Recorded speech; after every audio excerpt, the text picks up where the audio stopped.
The next time you step into an elevator on the 50th floor of a skyscraper, take a look at the stainless steel walls, listen to the hum of the fan, and think about being suspended hundreds of feet in the air inside a vertical concrete shaft. For almost everyone who has ridden in a high-rise, there is that intrusive thought as the doors slide shut, wondering what would happen if every cable suddenly snapped and sent you plummeting in freefall. Hollywood movies have spent decades convincing us that an elevator is essentially a runaway steel box waiting for a cable to snap before plunging into the basement and exploding in flames. But in the real world of mechanical engineering, that nightmare is practically impossible. In fact, if every hoisting cable on an empty elevator were cut right now, the cab wouldn't plummet downward at all. Instead, it would violently rocket straight upward toward the ceiling, because modern elevators rely on counterweights, centrifugal physics, and mechanical wedge brakes that have kept passengers safe without electricity for over 170 years. To understand how an elevator moves safely, you first have to realize that not all elevators work the same way.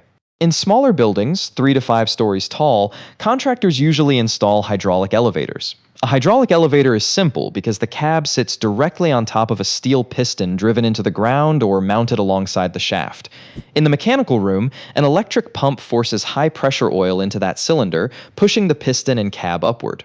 When traveling down, the motor does not run. Instead, an electronic valve opens, allowing gravity and cab weight to push fluid back into the reservoir at a controlled rate. Hydraulic systems are smooth and reliable, but pushing liquid hundreds of feet into the air requires massive energy, and digging a hole deep enough for a 40-story cylinder is impossible. That is why medium and high-rise buildings rely on traction elevators. A traction elevator works on the exact same principle as a seesaw. In the penthouse mechanical room sits an electric hoist machine turning a grooved steel pulley called a drive sheave. Wrapped over this drive sheave are several thick steel hoisting cables. One end connects to the frame supporting the passenger cab, while the other end drops down the opposite side of the shaft and connects to a stack of cast iron blocks known as the counterweight.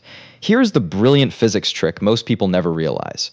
Building codes require the counterweight to match the empty cab weight plus 40 to 50% of its maximum passenger capacity. If an elevator is engineered for 10 people, but you ride by yourself, the counterweight hanging on the other side is significantly heavier than you and the cab combined.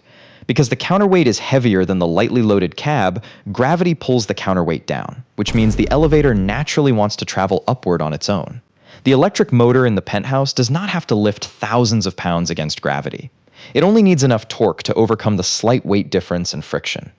This balance makes traction elevators wildly energy efficient, allowing a modest motor to smoothly shuttle thousands of pounds of passengers up and down a 50-story tower all day. Of course, being suspended high above ground brings us back to the biggest fear. What happens if those cables break? The short answer is that elevator cables almost never snap, because engineers build them with extreme redundancy. Modern elevators do not hang from a single cable. They hang from 4 to 8 independent, multi-strand steel wire ropes. Each cable is spun from dozens of high-strength carbon steel wires wrapped around a central core, engineered to withstand immense bending fatigue and tension loads. Under international safety codes, the suspension system is designed with a safety factor of 10 to 12. That means if an elevator is rated for 4,000 pounds, the cable system is engineered to hold over 40,000 pounds before failing. In fact, if 7 out of 8 cables were severed, that single remaining cable would still support the entire fully loaded cab all by itself. Certified technicians inspect these cables constantly with magnetic flux sensors to measure strand wear long before a cable reaches a dangerous state. However, mechanical engineers always plan for the worst-case scenario. Even if an impossible disaster occurred and every hoisting cable was cut, the elevator still would not crash, because it has an entirely separate mechanical braking system invented in 1853 by Elisha Otis. Before Otis, factory hoists were death traps, because if the lifting rope snapped, everything plunged straight down. To prove his invention solved the problem, Otis staged a famous demonstration at the 1854 New York World's Fair.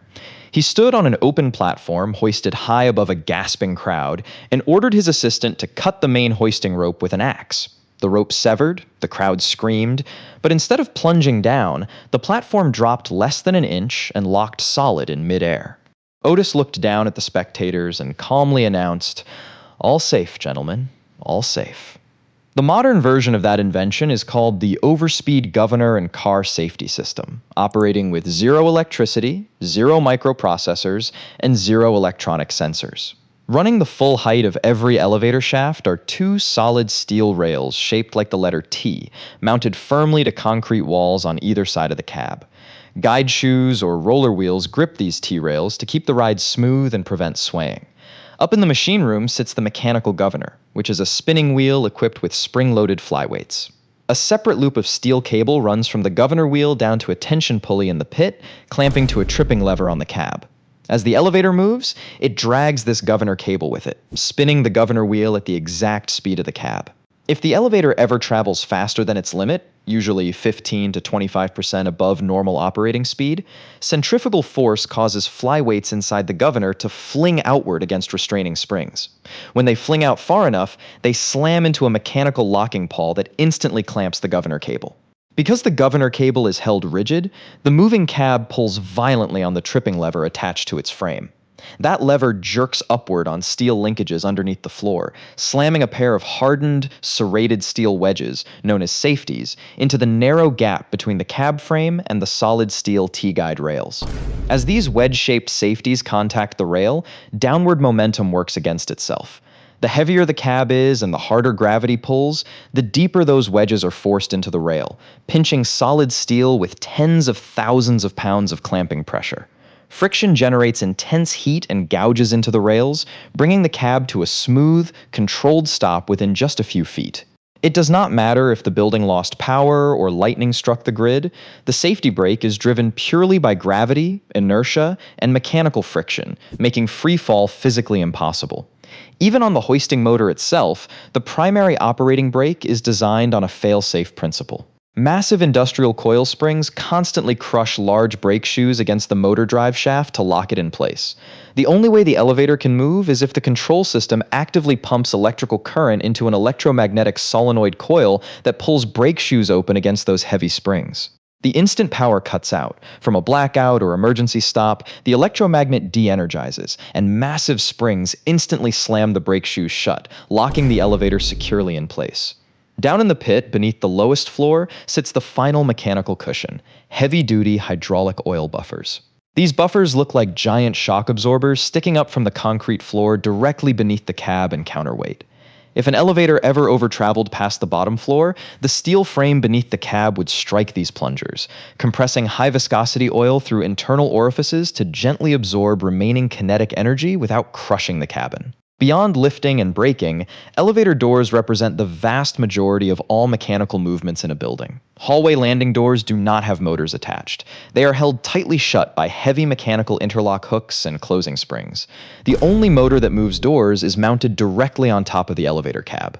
When the cab arrives level with a floor, a metal clutch extends from the car door and grabs the roller arm of the outer hallway door. As the car door motor slides the inner door open, it physically drags the hallway door open along with it. The moment the car leaves, the clutch disengages, and the heavy spring on the outer door instantly slams it shut and locks it with a steel latch. Inside that latch is an electrical safety circuit switch. If even a single hallway door is open by a fraction of an inch, the safety circuit breaks, and the computer is physically prevented from sending power to the hoist motor. So what should you do if you ever find yourself stuck in an elevator between floors? First, remember you are in the safest room in the building. The cab cannot fall, it cannot run out of air because building codes mandate continuous ventilation slots in the walls and ceiling, and emergency lighting is backed up by battery packs.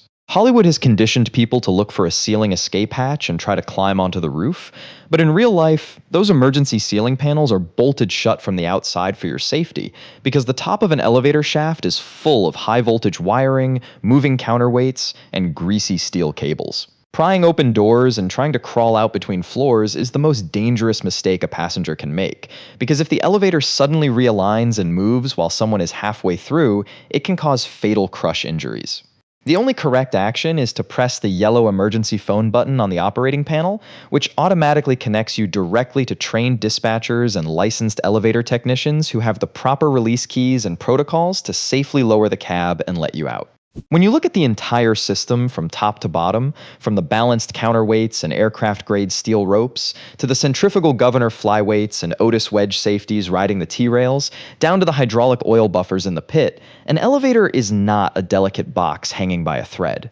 It is one of the most rigorously tested, heavily redundant achievements of mechanical engineering ever built, allowing billions of people to step inside, push a button, and rise hundreds of feet into the sky in complete safety every single day.